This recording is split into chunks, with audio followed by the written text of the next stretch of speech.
Master, தங்கச்சி கல்யாணம் நல்லபடியா முடிஞ்சதா? நல்லபடியா முடிஞ்சிச்சு மாஸ்டர். எப்படியோ ஒரு கடமையை முடிச்சிட்டீங்க, ரொம்ப சந்தோஷம் மாஸ்டர். எங்க முடிஞ்சது? அடுத்த 3 மாசத்துல தாலி பிரிச்சு கோக்கணும், அதுக்கு ஒரு சீர் இருக்கு. தீபாவளி சீர் இருக்கு, பொங்கல் சீர் இருக்கு.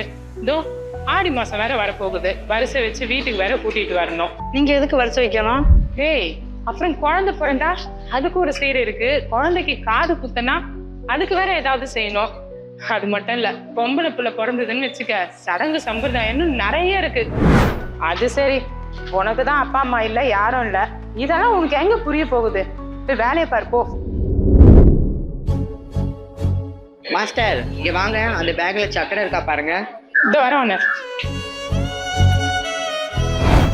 அக்கா, நீங்க வாசுவை யாரும் இல்லாத அனாதன்னு தெரியாம சொல்லிருக்கீங்க. வாசு நம்ம கடையில சேர்றப்போ என்ன சொன்னான்னு தெரியுமா? எனக்கு நீ யாரும் இல்ல, இனிமே அந்த கவலை இல்லைன்னு சொன்னாக்கா. நீங்களும் நானும் அவங்க கூட பிறக்கலனாலும் நம்மள 2 அக்காவா பாக்குறாங்க. எனக்கு எந்த கவலையும் இல்லை, என் நல்லது கெட்டதுக்கு நீங்களும் மாஸ்டரும் இருக்கீங்கன்னு அவன் சொன்னாங்கக்கா.